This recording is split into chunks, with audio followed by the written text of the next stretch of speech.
Adventist World Radio. Lay feon'ny fanantenana. Izay manakoaniwa ny radio maneran-tany lay feon'ny fanantenana nitondra tokiazava. Teny ambony ranomasina indray mandeha vokatry ny tafio-drivotra mahery dia nisy lozany tranga. Indro ary fa namelatra laitsambo ity sambo kely anankiray mpamonjy sambo rendrika mba hamonjy ireo tradoza teny ampovoan-dranomasina lavitra teny. Tony ihany ny ranomasina teo am-piaingan'ilay sambo kely. Kanefa noho ny afaka kelikely dia ny sambo aravoara mafy ny onja ka efa nila ho rendrika ilay sambo kely. Kapiteny io, hoy ny matilon-tsambo anankiray. Ataontsika ahoana zao ny fiverina?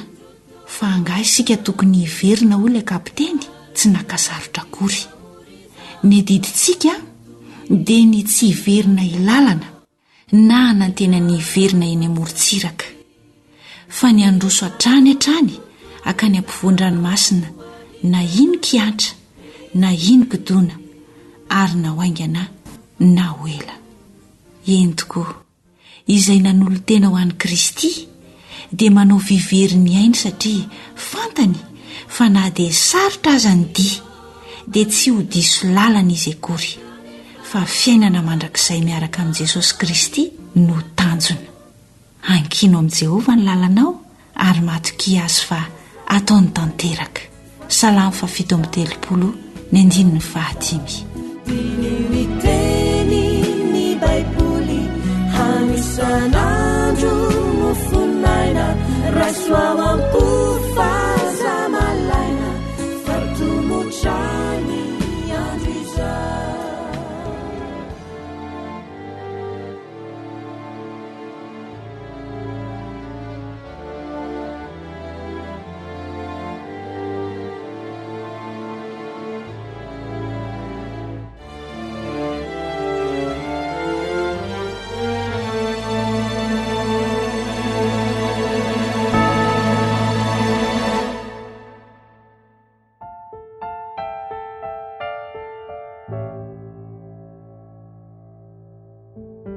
Raha malokany andro to manjombona toko takona ilay masoandro to torovana ny fo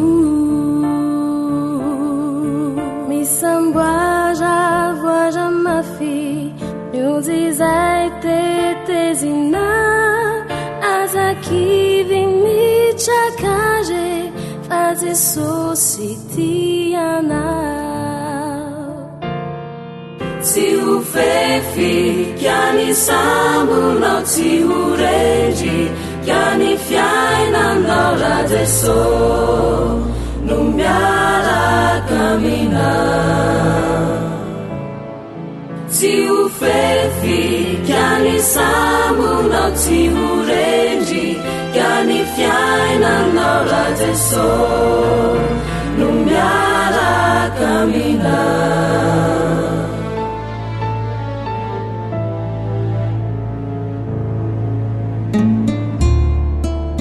Groupe Eva.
sambonao tsy ho rendry ka ny fiainanao rajeso no miaraka mina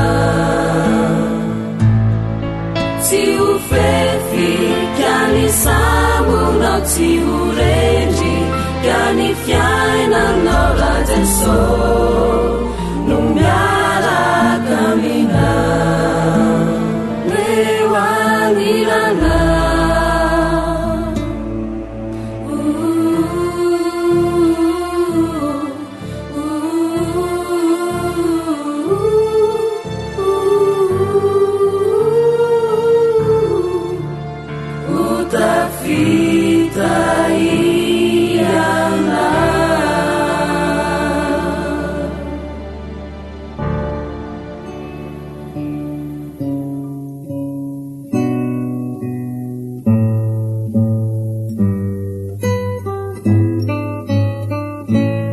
dalilio amiko gety baiboly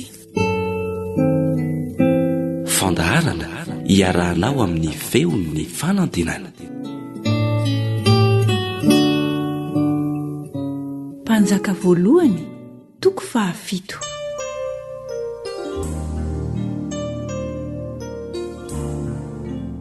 ny nanaovan'i Solomona ny lapany ary 13 taona ny nanaovan'i Solomona ny lapany dia vita fa nanao ilay trano alan'ny Libanona izy 100 hakio ny lavany 50 hakio ny sakany ary 30 hakio ny ahavony teo ambonin'ny andry sedera 4 andalana ambanin'ny sedera rairainy teo ambonin'ny andry ary ireo 4 teo ambonin'ny andry no tafony hazo sedera ary ny isany dia 510 isandalana ka 570 izy rehetra ary ny rairainy dia 3 andalana ary ny varavarakely dia ny fanandrifiny 3 ary ny varavarana rehetra sy ny tolàna dia natao efajoro ary ny varavarakely ny fanandrifiny 3 ary dia nataony koa ny lavarangana maro andry 50 hakio ny lavany ary 30 hakio ny sakany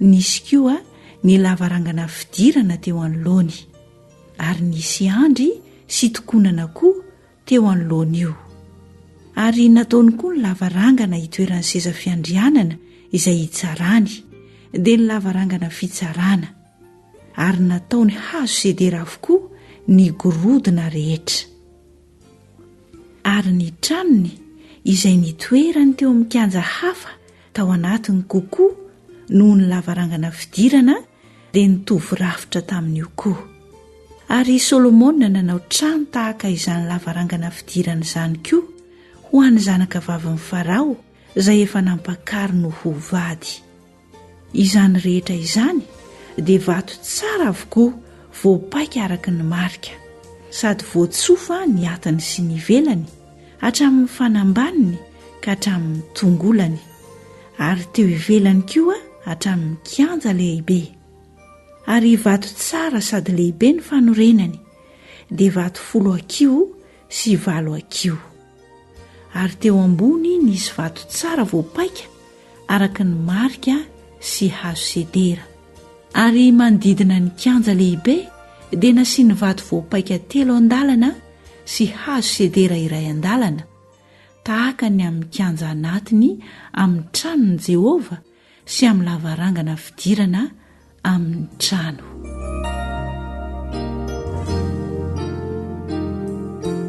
ny nanaovan'i Solomona ny fanaka momba ny tempoly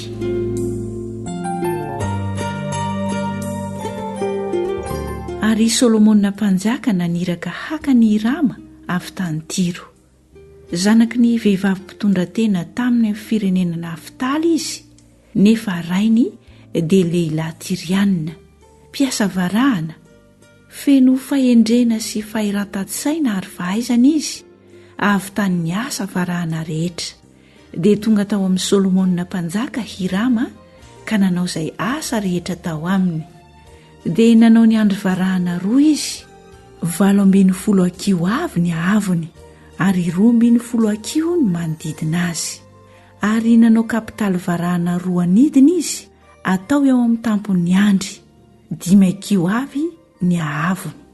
Ary harato sy festonina miolana amin'ny kapitaly izay teo amin'ny tampon'ny andry avy, 7 amin'ny kapitaly iray ary 7 koa amin'ny kapitaly iray. Ary nanao ny andry izy, ary nisy 2 andalana manodidina tamin'ny asa harato iray, afon'ny kapitaly izay teo an-tampon'ny andry, ary toy izany koa no nataony tamin'ny kapitaly iray.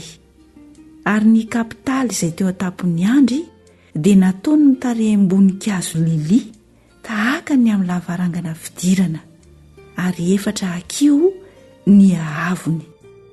Ary ny kapitaly teo an-tampon'ny andry 2 dia teo ambony koa, teo akaikin'ny kibony izay anatin'ny arato. Ary ny sarina ponga ben-danitra 200 ny fanandalana nanodidina ny kapitaly avy. Ary ny andry dia natsangany teo amin'ny lavarangana fidirana amin'ny 4 lehibe. Ny andry ankavanana natsangany, ka ny anarany nataony hoe Jakina. Ary ny andry ankaviana natsangany koa, ka ny anarany nataony hoe Boaza. Ary nisy natao mitarehim-boninkazo lili teo an-tampon'ny andry. Toy izany no nahavitan'ny asa tamin'ny andry. Ary nanao tavin-drano anidina boribory lehibe izy, ka 10 akio no alehiben'ny vavany, ary 5 akio ny ahavony, ary 30 akio ny manodidina azy. Ary tambanin'ny molotry ny tavin-drano lehibe manodidina nisy sarim-boatango nanodidina azy, 10 amin'ny 1 akio manodidina ny tavin-drano lehibe, ary nahidina ho 2 andalana ny sarim-boatango sady niarana taony anidina tamin'ny tavin-drano. Ary ny tavin-drano dia nipetraka tambonin'ny sarin'omby 12, ny 3 nanatrika ny avaratra, ny 3 nanatrika ny andrefana, ny 3 nanatrika ny atsimo, ary ny 3 nanatrika ny atsinanana. Ary ny tavin-drano lehibe dia teo ambonin'ireo, ary ny ady vody izy rehetra. Ary ny ateviny dia vody voam-pelantanana, ary ny molony nataony tahaka ny molotry ny kapoaka, dia tahaka ny von'ny lili, ary nalahany 2,000 bata izy. Ary nanao ny fitoeran'ny tavin-drano varahana 10 izy, 4 akio ny lavany anankiray, ary 4 akio koa ny sakany, ary 3 akio ny ahavony. Ary toy izao ny asa amin'ireo fitoeran'ny tavin-drano ireo. Nisy kobany izy, ary ireo kobany ireo dia teo anatin'ny sisiny. Ary tamin'ny kobany izay nodidin'ny sisiny dia nisy sarin-diona sy omby ary kerobima. Ary teo ambonin'ny sisiny koa nisy faladiany, ary teo ambanin'ny sarin-diona sy ny omby nisy festonina miantona. Ary isan'ireo fitoeran'ny tavin-drano ireo nisy godia varahana 4 sy tankodia varahana, ary ny tongony 4 nisy sorony. Teo ambanin'ny tavin-drano no nisy ny sorony anidina manandrify ny festonina tsirairay. Ary ny vavan'ny fitoeran'ny tavin-drano dia teo anatin'ny kapitaliny, ary mbola nisy iray akio teo ambonin'io. Ary ny vavany dia akio iray sy tapany, sady boribory tahaka ny amin'ny faladia. Ary tamin'ny vavany koa nisy soratra, ary ny kobany teo aminy dia efajoro fa tsy boribory. Ary ny godia 4 dia teo ambanin'ny kobany, ary ny fiazonana ny tankodia dia nikambana tamin'ny fitoeran'ny tavin-drano ihany, ary akio iray sy tapany ny ahavon'ny godia. Ary ny fomban'ny godia dia tahaka ny amin'ny godian-kalesy, ny tanany sy ny boriboriny manodidina azy sy ny tanamasoandrony ary ny foitrany dia nataony anidina avokoa. Ary ny sorony 4 tamin'ny zorony 4 amin'ny fitoeran-tavin-drano iray, sady ny tranga avy teo amin'ny fitoeran-tavin-drano ireo. Ary teo an-tampony fitoeran-tavindrano dia nisy boribory manodidina irainjeny avony, ary teo an-tampony fitoeran-tavindrano koa ny fitombenany sy ny kobany dia natao anidina iray aminy.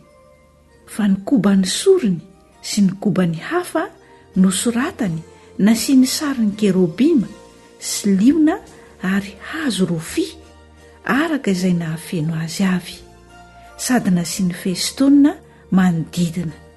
Tahaka izany no nanaova ny fitoerany tavindrano 10. Samy nataony anidina avokoa ary nitovy alehibe sy nitovy tare izy.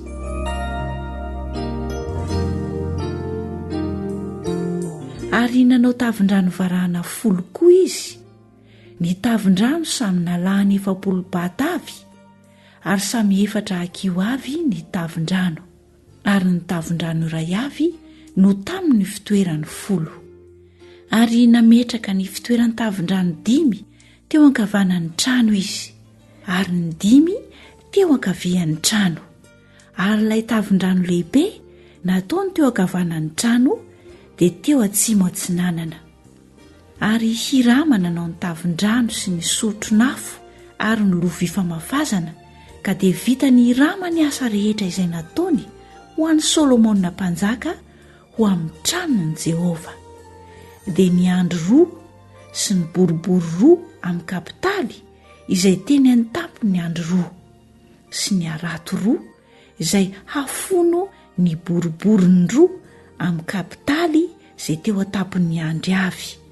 Ary ny sarina ampongabe an-danitra 700 ho amin'ny arato 2, ampongabe an-danitra 2 an-dalana ho amin'ny arato 1 hafono ny boribory 2 amin'ny kapitaly izay teny an-tampony andry avy. Ary ny fitoeran-tavindrano 10 sy ny tavindrano 10 ho eo ambonin'ny fitoerany.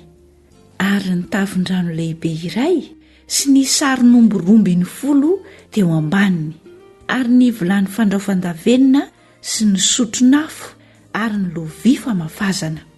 Ary ireo fanaka rehetra ireo izay nataony Hirama ho an'ny Solomona mpanjaka ho amin'ny tranon'i Jehova dia varahana mangano ano avokoa.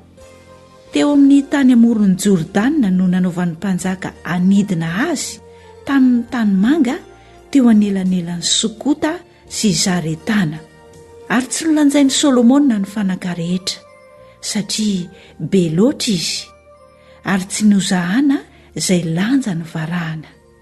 Ary Solomona nanao ny fanaka rehetra izay eo amin'ny tranon'i Jehova: ny alitara volamena sy ny latabatra volamena izay fitoerany mofo aseho, ary ny fanaovan-jiro 5 amin'ny ankavanana ary 5 amin'ny ankavia teo anoloan'ny efitra anatiny dia samy volamena tsara, ary ny vonony sy ny lela fanaovan-jiro ary ny hetin-jiro dia volamena koa, ary ny vilia sy ny antsy sy ny lovia famafazana sy ny lovia kely sy ny fitoeran-daven-jiro dia volamena tsara.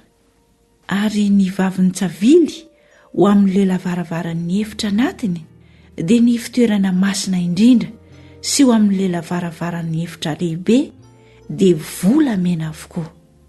Toy izany no nahavitana ny asa nataon'i Solomona mpanjaka ho amin'ny tranon'i Jehova.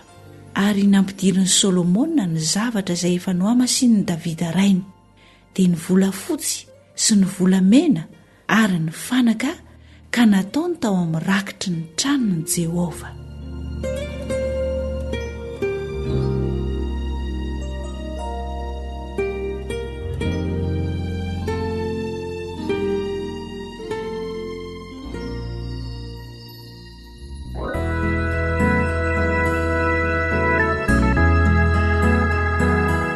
Antoko-biry kintan'ny fahazavana soavin'ny merina.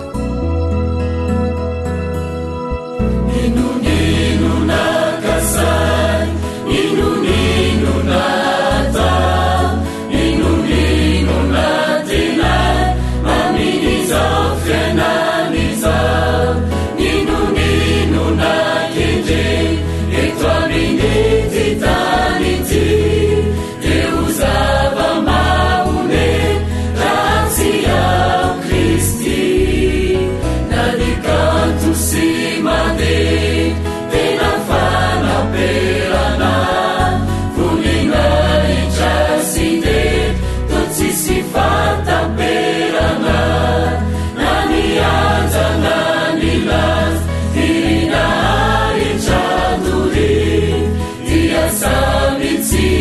guys Lazia Christi Zavapone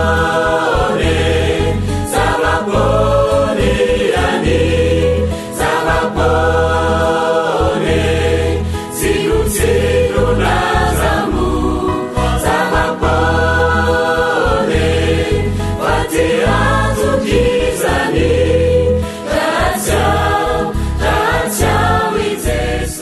AWR Téléphone 033 37 106 13 034 06 797 62 Inunaike Vawe masamacha Nifananare Nachanu sumamiracha Nifanalanabe Ikrizanulu naeti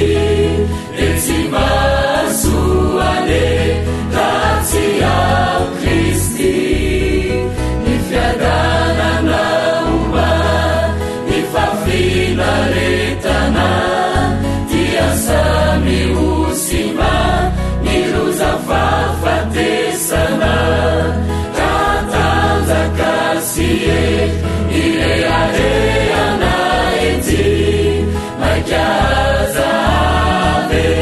Lazia Christi Zavapone Zavapone ani Zavapone Ziru ziru nazamu Zavapone Vatiazu kizani Lazia Lazia with Jesusi Zavapone Zavapone ani Zavapone Ziru ziru nazamu Zavapone Vatiazu kizani Lazia Lazia with Jesusi Lazia Lazia with Jesusi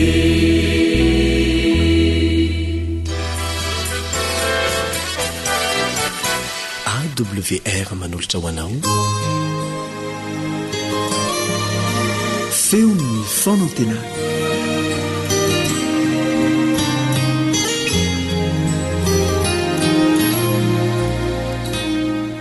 misaotra anao miaraka aminay ao anatin'izao fiarah-mianatra ny tenin'Andriamanitra izao mitoy ihany ny fiarahantsika mandalina mikasika ny sabata izay voarakitra ao amin'ny didi folo be deaibe ny resaka manodidina n'izany amin'izao fotoana izao manero an-tany mihitsy fa tsy eto Madagasikara irery ary vao manomboka ihany izany resaka izany fa ivelatra amin'ny fomba tsy amposintsika izany ka dia ilaintsika izany ny mifehy tsara an'ity fampianarana ity ty fahamarinana ity izay marina tsara fa tsy an'ny adventista na ny jiosy na anatokom-pinoana izao na antokom-pinoana izatsy fa ny fahamarinana ara-baiboly mihitsy ny trandrahantsika satria ny tombontsoa ho an'ny tsiraray amintsika ny kendrena fa tsy ny tombontsoana antokom-pivavahana ny fanarahana ny sitrapon'Andriamanitra izay ihany ny fiarovana ao antsika dia aleo fatarina ny marina milohan'izany dia manasanao azy zay mba hiaraka hivavaka aminay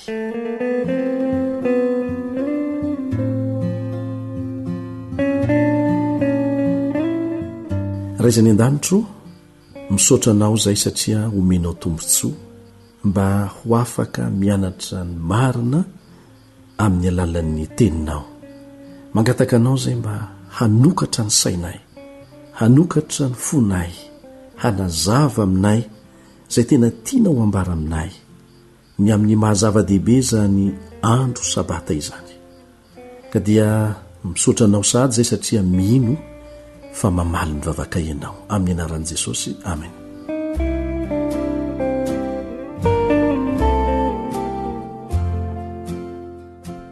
Ny fanontaniana izay ikaroantsika valiny dia ity: raha tsy Andriamanitra nanovany sabata, raha tsy Jesosy nanovany sabata satria araka ny fanaony dia makany amin'ny sinagoga isa-tsabata izy. Ary raha tsy azo ny mpianatra natao koa izany, satria ny anarantsika teto fa ny mpianatra ihany koa, dia nivavaka nitandrina n'izany sabata izany. Tsy niova mihitsy izany. Tsy nanova Andriamanitra, tsy nanova Jesosy, tsy afaka nanao an'izany koa ny mpianatra. Dia izy no nanao an'izany. Eto izany dia tsara ny manipika ny fahatserovantsika ny andro nitsanganan'ny Tompo, dia tsy voarara ao amin'ny Baiboly mihitsy izany. Tsy fahotana ny mahatsiaro ny andro nitsanganan'ny Tompo, fa raha toa kosa natao ho atakalo ny fitandremana ny sabata izany izay voalaza ao amin'ny didy 10, dia tsy mifanaraka amin'ny sitrapon'Andriamanitra izany. Ka izay indrindra no antony hanavahana ireo lafiny anankiroa ireo. Efa niarahantsika nianatra teto fa ny kristianina hatramin'izay na kristianina izy na kristianina iza, dia andro anankiray no nivavahany, dia ny andro sabotsy izany, na iza na iza. Ary ny antoko anankiray dia ny mpanompo sampy naka andro anankiray hafa kosa izy mba hatokana hivavahana, ary io dia natao ny hivavahana amin'ny masoandro fa tsy hivavahana amin'Andriamanitra. Ireo mpivavaka amin'ny masoandro ireo zany dia nifidy ny andro alahady mba ho andro fivavahany. Taty aoriana, rehefa tafakatra teo amin'ny fitondrana nga Constantin, teo amin'ny fitondrana Romanina zany, izay nanjaka indrindra teto tany tamin'izany fotoana izany, dia nataony izay ampitambarana ny fivavahana kristianina sy ny fivavahana amin'ny sampy. Satria izy Constantin dia mpivavaka amin'ny masoandro hatramin'izay. Hitany anefa fa ho sahirana izy raha tsy mahazo ny fo ny kristianina, dia nataony izay hitambara ny fivavahana amin'ny masoandro sy ny fivavahana kristianina. Ka araka izany dia tsy avy amin'ny kristianina mihitsy ny fivavahana amin'ny andro alahady raha toka hivavahana amin'ny masoandro izany. Mbola hiditra amin'ny Tsipriny amin'izany tantara izany sika, fa eto dia andeha irantsika mamaly aloha ilay fanontaniana, ary andeha amin'ny dingana tsirairay mihitsy sika. Hitantsika ao amin'ny Apokalipsy 7:12 fa misy bibidia anankiray niakatra avy ao anaty ranomasina. Ara-paminaniana ny bibidia dia maneho fahefana na fanjakana. Zay ny dikany, maneho fahefana zany na fanjakana. Azonao vakiana izany ao amin'ny Daniela 7:7 sy ny 17. Daniela 7:7 sy ny 17. Fantatra aminy hoe antikristy ihany koa io bibidia io. Bibidia io ilazana azy satria tsy manara-dalàna zany bibidia zany, tsy voafehy zany. Ny ranomasina indray dia maneho vahoaka be na firenena, araka ny voalaza ao amin'ny Apokalipsy 7:12 Apokalipsy 7:12. Mampalahelo anefa ny mahita eto amin'ny faminaniana ara-Baiboly fa manaraka ny fitaka ataon'io bibidia io daholo zao tontolo zao. Misy sary anohatra mahatalanjona ao amin'ny Apokalipsy 7:12 ao. Ndeha hovakintsika ny andiny voalohany. Apokalipsy 7:12. Ary hitako fa indro nisy bibidia niakatra avy tamin'ny ranomasina, nanana tandroka 10 sy loha 7, ary tamin'ny tandrony dia nisy diadema 10, ary tamin'ny lohany dia nisy anarana fitenenan-dratsy. Voalaza ny tenin'Andriamanitra eto fa fahefana feno fitenenan-dratsy io fahefana voalaza io. Mazava tsara zany, tsy fahefana tsotsotra fa feno fitenenan-dratsy. Mitranga ny fitenenan-dratsy ao amin'ny Baiboly rehefa maka ny tombontsoa na ny fahefan'Andriamanitra amin'ny maha-Andriamanitra azy ho an'ny tenany manokana. Ny fahefana anankiray eto an-tany na ny mpanjaka anankiray na ny olombelona anankiray. Fitenenan-dratsy zany, fitenenan-dratsy an'Andriamanitra. Ary zany ange voalaza ao amin'ny Jaona 10:7. Ny Jaona 10:7. Ny jiosy eto no namaly an' Jesosy raha ny hevitra an' Jesosy fa olona ihany kanefa manao ny tena no andriamanitra dia izao no nytenenin'izy ireo tsy asa tsara nitorahana ivato anao fa fitenenan-dratsy satria olona ihany ianao nefa manao ny tenanao ho andriamanitra araka ny tenin'andriamanitra dia tsy misy olona afaka manao ny tenany ho andriamanitra ary fantatry ny jiosy tsara izany endrika anankiray isehon'ny fitenenan-dratsy sy ny filazana fa manana fahefana hanova ny didy voasorotr'andriamanitra tamin'ny ratsan-tanany ny olona anankiray na ny fahefana anankiray ary izao no antony raha toa ka manana ny fahefana hanova ny lalàn'andriamanitra ny fahefana anankiray eto tany na iza na ara-pivavahana na ara-politika dia izy izany no lehibe kokoa no ilay nanomeny lalàna tamin'ny voalohany sa tsy izany raha toa ka ny lalàn'andriamanitra ny fototra mandrakizay iorina ny fanjakan'andriamanitra dia midika ho famelezana mihitsy an'ilay mpanome lalàna ny fanovana ny lalàna zany fanjakan'andriamanitra zany manandratra ny mpanova ny lalàna ho ambonin'andriamanitra ny fiezahana hanova ny lalàn'andriamanitra ary fitenenan-dratsy mihitsy zany ity misy sary anohatra anankiray voalazo amin'ny apokalipsy 3:12 maneo an'izany apokalipsy 3:12 ary ny bibidia izay efa hitako dia tahaka ny leoparda ary ny tongony tahaka ny anibera ny vavany tahaka ny vavany liona ary ilay dragona nanome azy ny heriny sy ny seza fiandrianany ary fahefana lehibe mba atakaranao izay iseho any amin'ny ho avy ary ho avy tsy ho ela arak'izay voalazo amin'ny apokalipsy dia tena ilainao indrindra ny mahafantatra ireo tandindona voalaza ireo izay aseho eto toy ny liona amin'ny endriky ny bera ny leoparda ary ny dragona ao amin'ny baiboly dia maneho an'ny satana azonao amarinina zany ao amin'ny apokalipsy 12 ka ny 17 apokalipsy 12:17 tena ilaitsika tena ilainao ny mahatakatra fa ady mahakasika ny fiankohofana ny ady ifanaovany ratsy sy ny tsara eto amin'izao tontolo izao ny sisan'izay dia zavatra manodidina azy ihany ny fanaovana izay ahatonga ny olona iankohaka amin'andriamanitra na iankohaka amin'ny satana zay no ady zay misy amin'izao fotoana izao ary zay ny faratampony mifantoka eo amin'ny lalàn'andriamanitra izany ary ny sabata ny eo anivon'io ady lehibe mikasika ny fiankohofana io satria ny andro iankohofana amin'andriamanitra amin'ny andro sabata dia midika mazava tsara fa fahatserovana sy fametrahana mazava tsara ny mahampamorona izao tontolo izao an'andriamanitra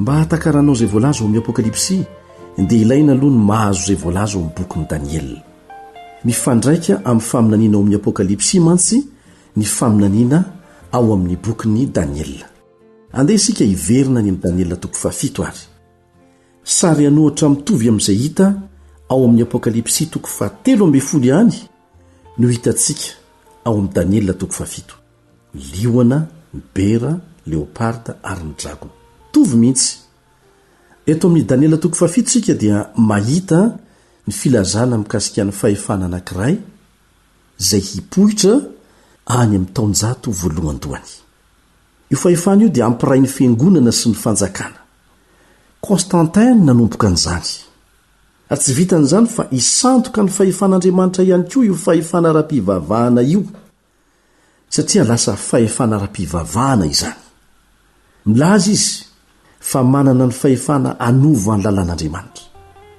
andeha ho jerentsika hoe iza moa io fahefana io avy taiza ny poirany ary inona no antony inona ny nataony andeha ho diniantsika ireo faminaniana ao amin'ny baiboly izay milaza miloa fa hiezaka hanova ny lalàn'andriamanitra io fahefana io aleo amin'ny baiboly ihany no iresaka ambadibadika andreo takila ny tantara isika ahitantsika ny marina ho fantatrao ihany koa ny fomba nidira ny fivavahana amin'ny andro alahady tao amin'ny fiangonana kristianina ka dia manasanao ary izay tsy handiso fotoana ny fiarahantsika mandinika an'izany amin'ny manaraka eto amin'ny bavaka mandrakariva ny fiarahantsika mianatra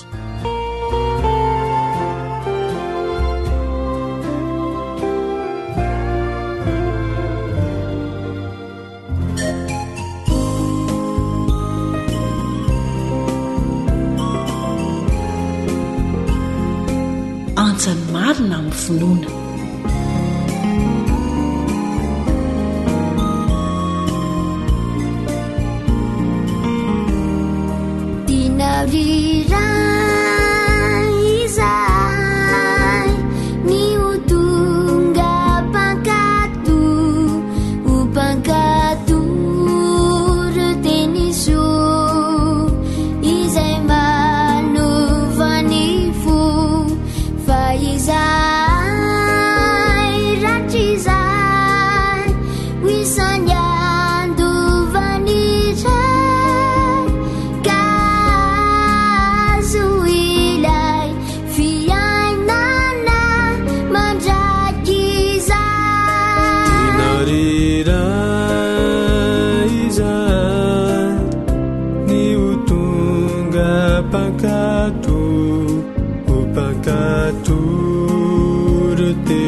Ankoatra ny fiainoana amin'ny alalan'ny podcast dia azonao atao ny miaino ny fandaran'ny AWR sampana teny malagasy amin'ny alalan'ny Facebook isanandro amin'ity pejy ity AWR feon'ny fanantenana.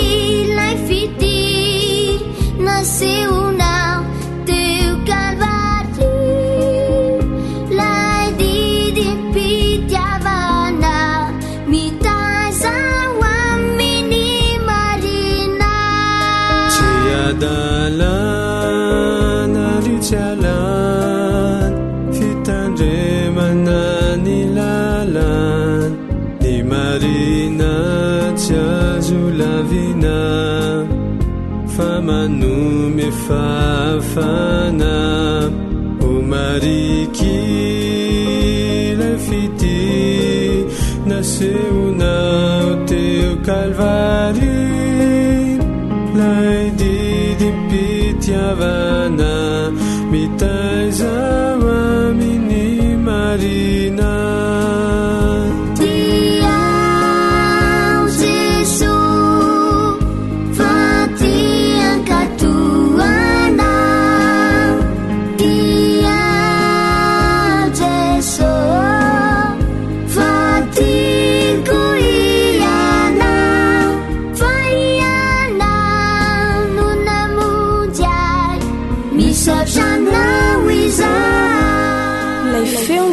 fanantenana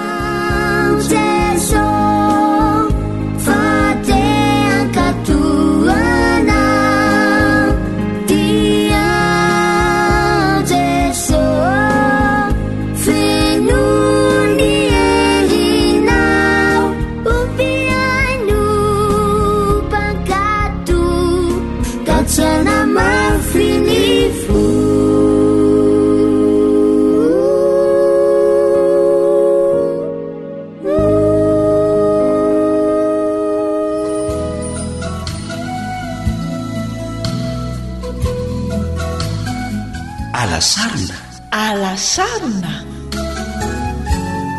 fandalinana ny soratra masina mitohitohy iarahanao amin'ny feon'ny fanantenana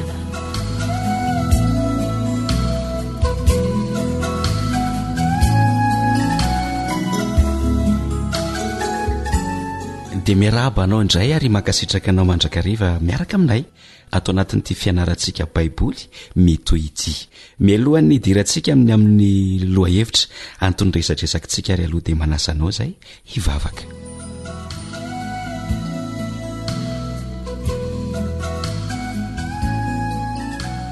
rainay eo izay ny an-danitra misaotranao izay meno fotoana meno fanapa-kevitra tsara ny ara-ianatra ny teninao ianao hitanay ahitana fifaliana sy fiainana tsaratsara kokoa ary fiainana mandrakizay mihitsy anay ny fiarahanay aminao sy ny fiarahanao aminay amin'ny alalan'ny fandiniana ny teninao amin'ny anaran'i Jesosy no angatanay izany vavaka izany amen.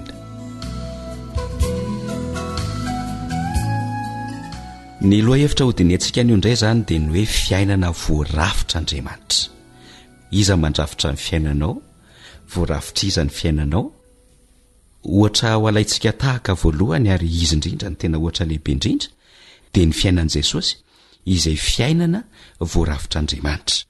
Fiainana efa voasoratra 100 taona talohany nahaterahany.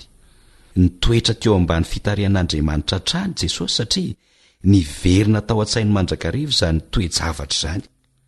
Izao mantsy nambarany Kristy ary tsy manao na inona ho ahy aho faraky nampianariny raiko aho satria izaho manao izay sitrany mandrakariva. Izany voalaza ao amin'ny Jaona 5:9-20 sy 9:7. Jesosy izany niaina fiainana voarafitry ny drafitr'Andriamanitra. Izany hoe efa nanaovan'Andriamanitra drafitra mialoha ny fiainana maha-olombelona an' Jesosy talohany naterahany ary manana drafitra ho an'ny olombelona tsirairay avokoa Andriamanitra. Fantany ny fomba anatanterahany isambatan'ny olona amintsika ny faniritsika lalina ary azahoantsika fiainana feno. Tsy dia azo ny lehilahy ray antsoina hoe ray antoka tsara hoe anaiky ny drafitr'Andriamanitra izy, fa rehefa niatrika fanapahan-kevitra lehibe momba ny sekoly tokony hidirany kosa nefa izy dia izay vao nandray ny fanapahan-kevitra voalohany teo amin'ny fiainany hikatsaka ny taridalana avy any ambony manoloana ny zava-misy. Nivavaka nandritra ny andro maro iray ary niezaka nyainy izay mety ho valiny. Taoriana kely vao hitany mazava tsara ny antony nahatonga azy andray ny safidy faharoa, izany hoe oniversite izay tsy dia mandany vola loatra kanefa sady lehibe ny tsy manavakavaka. Taoriana kely nanomboan'ny fianarana no nifakazarany tamin'ny kristianina mahafinaritra tao anatin'ny fikambanana antsoina hoe Campus Crusade for Christ. Izy io dia fikambanana mpanao asa fitoriana ho an'i Kristy eo anivon'ny oniversite. Tena nanova tanteraka ny fiainan'ny ray ny fanandramana ny rahany tamin'izy ireo tao anatin'ny 2 taona. Rehefa nanao jeritodika iray amin'izao fotoana izao dia mahatsikaritra fa tamin'ny fotoana niatrihan'ny fanapahan-kevitra lehibe ka nikatsahany ny taridalana avy any ambony no nanokafan'Andriamanitra ny sehatra vaovao tanteraka teo amin'ny fiainako hoy izy. Dia mipetraka izany ny fanontaniana manao hoe ahoana ary arak'izany no ahafantaranao ny drafitr'Andriamanitra eo amin'ny fiainanao. Mitaridalana amin'ny alalan'ny fomba maro samihafa Andriamanitra na manakaleban-driatsikivy. Ohatra hoe mitaridalana antsika amin'ny alalan'ny Baiboly izy ohatra. Satria izao ny voalazan'ny Salamo ao amin'ny Salamo 8:5 manao hoe fanilo ny tongotro sy fanazavana ny lalako ny teninao. Izany hoe boky mitaridalana mihitsy izany sady fanilo ny tenin'Andriamanitra. Manavao sy manome saina antsika ny tenin'Andriamanitra araka ny voalazan'ny Romana 12:2 sy ny Salamo 5:10 ny 5:7. Ny fotoana tsy miovaova anaovana fandiniana soratra masina tahaka an'izao ataontsika izao izany ary atao ambavaka no anisan'ny fomba tsara indrindra hitariana ny fiainantsika ho amin'ny lalana tena izy. Ankoatra ny Baiboly dia anisan'ireo mitaridalana antsika ny trangan-javatra avy any ambony. Mitarika antsika amin'ny alalan'ny trangan-javatra baikony avy any ambony koa Andriamanitra. mpiandrondro tsara no anehoana tsara azy ao amin'ny salamo 7:20 mitondra ny ondro ny hoeny amin'ny tany lemaka sy any amin'ny korindrano misy vatovato ny mpiandrondry vita ny manao izay azahoan'izy ireo soa ary mianatra zava-baovao hatrany izy ao anatin'ny fanandramana rehetra lalovany manana mpiandrondro izay mitoetra mandrakariva eo akaikitsika ry mpiaino namana ary anisan'ny fomba fahatelo azontsika tany isaina ihany koa ny amin'ny fitarian'andriamanitra tsika lalana dia ny hoe ny fifandraisana manokana amin'andriamanitra mihitsy amin'ny alalan'ny fo ny olombelona tsirairay avy dia samy manana ny fony ary amin'ny alalan'io fo io ihany koa no hitarian'andriamanitra lalana ao antsika mitarika antsika amin'ny alalan'ny fitenenana ao anatin'ny feo mifeitreretantsika ihany koa mantsy andriamanitra afaka manokatra ny masony fotsika ihany koa ny fanamasina araka ny voalaza ao amin'ny Efesiana 1:5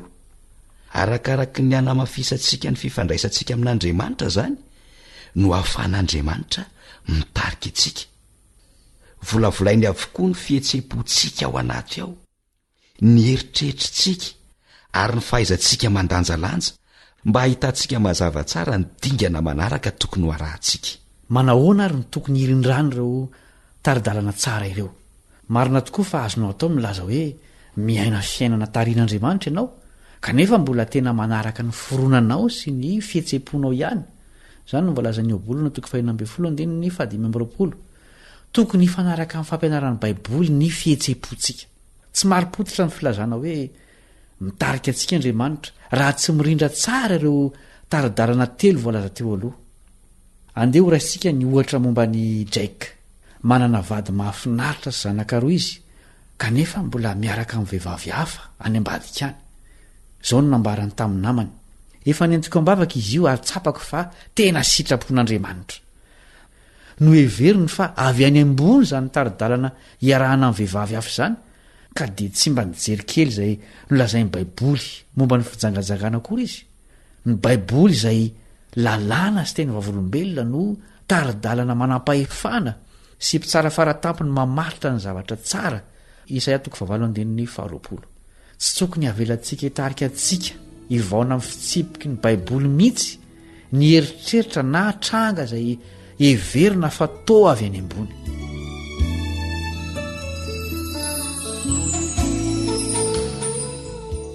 natoinona fomba hitarian'andriamanitra anao azy dia manekenitra avitr'andriamanitra rehefa tonga nakafanahan Jesosy tany anefitra ny devoly dia izao ny nambarany koa satria efa hitanao melony sorona feno fanaintainana izay efa nomaniny rainao anao dia omeko eo an-tananao zao tontolo zao miaraka amin'ny laza miaraka amin'ny arena ary fomba fiainana feno fiadanana tokoa nampiasa teny tao amin'ny soratra masina mihitsy Satana kalebandriantsikivy mba handavonan'i Jesosy ny teny hoe voasoratra hoe ao Matthieu 4:1-12 izay teny voasoratra hoe izay foana nefa no nentin'i Jesosy niady tamin'ny Satana anisan'ny lesona ray lehibe azontsika ianarana tao amin'ny fiainan'i Jesosy zany ny fileferana eo ambany sitrapon'Andriamanitra na dia tao anatin'ny fahoriana lalina tao Getsemane aza Jesosy dia nihika mafy izy nanao hoe raiko raha azo atao dia aoka hoe sorinamiko ity kapoaka ity nefa aoka tsy ny sitrapoko ane no atao fa ny anao voalaza ao amin'ny Matthieu 5:20 izany hikika nataon'i Jesosy zany zao ny teny farany lazain'i Kristy talohan'ny nafatesany tao aorianan'ireo 3 taona nanaovany asa fanompoana ny velomany isan'andro araky ny dravitr'Andriamanitra Jaona 7:17 vita tena niteny tokoa Jesosy hoe feno sy tanteraka kehitriny ny fiainako araky ny dravitr'Andriamanitra zany hoe rehefa manomboka mandreno feon'Andriamanitra miteny araka ny teniny sy ny trangan-javatra avy any ambony ary ny zavatra tsapanao mivantana ianao dia afaka mianatra manaiky ny fitariany amin'ny fo manontolo amin'izay afaka mamantatra ny fifaliana ao anatin'ny fiainana voarafitra sy tarian'Andriamanitra koa ianao nanana dravitra momba ny fiainan'i Jesosy Andriamanitra manana dravitra ihany koa momba ny fiainanao Andriamanitra. Ekeo zany fa hitondranao amin'ny fiainana mandrakizay. Mifarana amin'ny fiarahantsika mianatra androany, mankasitraka anao naharitra hatramin'ny farany. Hivavaka nefintsika hamarana anazy.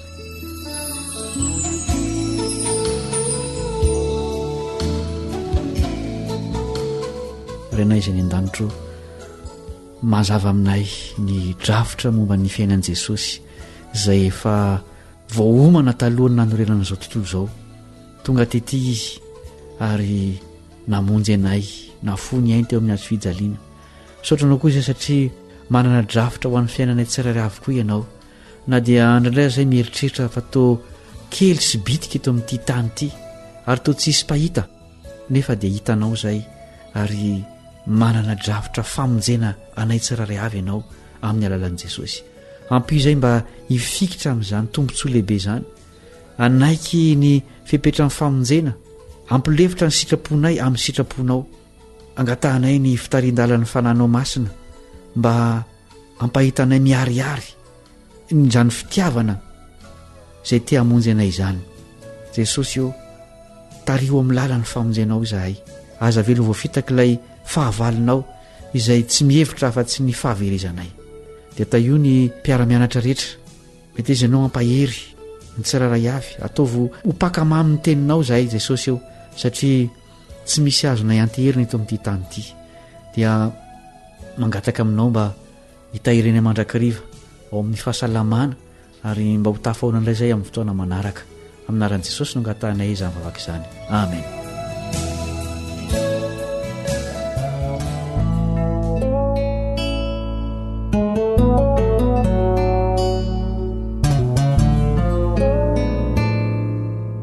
Tarika hiraina.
Takandro indray tsy lakio fa mamiyay ny anilana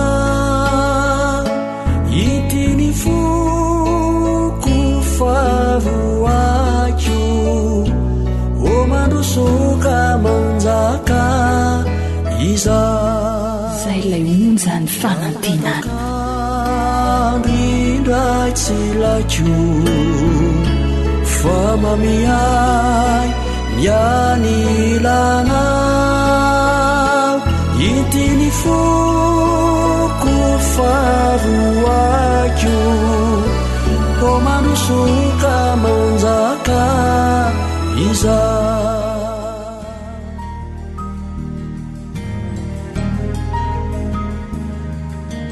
Faniteninao no fahamarinana. Taridalana manokana fianarana baiboly avoaka ny Fiangonana Adventista Maneran-tany. Iarahanao amin'ny feon'ny fanantenana sy ny departementany sekoly sabata.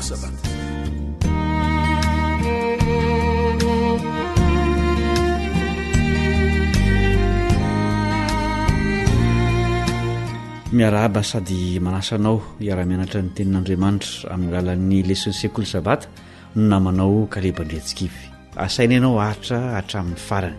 Mbola mandalina ny drafitr'Andriamanitra ho an'ny ankonantsika isika. Ao anatin'izany no ianarantsika mandritra ny andro vitsivitsy ny lohateny miendrika fanontaniana manao hoe inona no hitan'izy ireo tao an-tranonao. andeha tombontsika mivavaka ny fiarah-mianatra.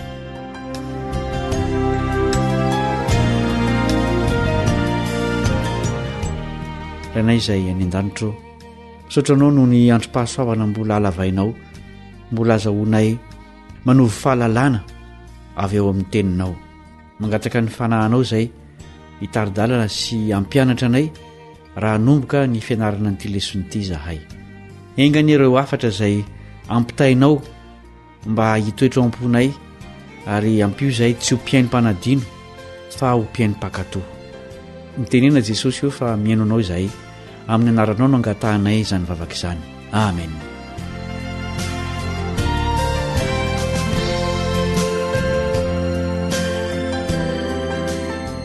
Ny andininy ataontsika tsenjery amin'ity leson'ity dia ny Petera 2:2-5.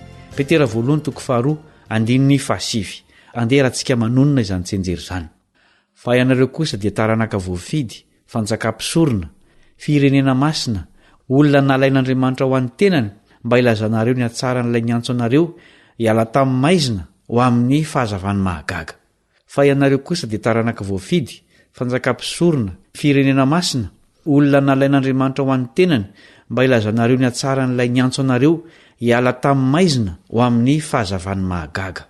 Mety lamina tsara ny tokantranonao izay ankasitrahana an'Andriamanitra, fa mandeha tsara avokoa ny fiainana amin'izao fotoan'izao farafahakeliny, mirindra ny fiainam-pianakaviana, ny asa, ny fahasalamana ary ny ara-bola koa. Tsy ho voatery ho izany foana nefa ny fiainana. Mety mandalo fahoriana sy korotana ny tokantranonao amin'izao fotoan'izao. Na inona toe-javatra iainan'ny tokantrano anankiray, rehefa misy nitsidika io tokantrano io, tahaka ireo iraka manokana avy any Babilôna izay namangy ny Ezeka mpanjaka, dia inona no azo avalin'ny fanontaniana napetraka ny mpaminany Isaia tamin'ny mpanjaka hoe, ka inona avy nefa no hitany tato an-tranonao? Isaia 7:4. Inona tokoa no hitan'ny olona ao tokantranonao? Inona no hitan'ny anjelin'ny lanitra? Inona no toe-tsaina mameno ny fonenanao? Maheno ny anitry ny vavaka ao ve ny hafa? Miovy ao misy hatsaram-panahy sy fahalalantanana ary fitiavana, sa fifandirana sy fahatezerana, loloposy alahelo ary tsy fifanarahan-tsaina? Hevitra ve ny olona raha mivoaka avy ao tokantranonao fa ao amin'izany tokantrano izany Jesosy? Fanontaniana manan-danja ireo izay tokony hapetratsika amin'ny tenantsika. Ianarantsika mandritra ny andro vitsivitsy ireo zavatra izay mahatonga ny fiainanao tokantrano ahafinaritra. Fantatsika fa tsy misy ny ankohonana tonga lafatra, samy manana olana sika rehetra. Inona nefa no azontsika atao mba hahatonga ny tokantrano ho toerana mahafinaritra? Antenaina fa ahitan'ny valin'ireo fanontaniana ireo sika ao anatin'ny fiarahantsika mianatra nyity leson'ity. Tapitra sahady ny fotoana ny arahantsika androany izay mbola fampidirana ihany. Dia asaina ianao tsy ho tapaka amin'ny fanarahana ny fizarana rehetra mandrafitra nyity leson'ity.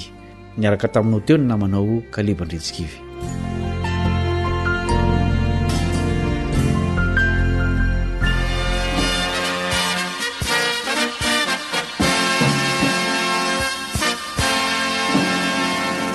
Adventist World Radio, the voice of hope. Tapitra treto ny fiarahanao tamin'ny radio feon'ny fanantenana na ny AWR. Azonao atao ny mamerina miaino na maka mahimaimpona ny fandaharana narahanao teo amin'ny fotoana rehetra ilanao azy. Raisoaryn'ny adresy ahafahanao manao izany. www.awr.org. Mandrapitafa indray ary.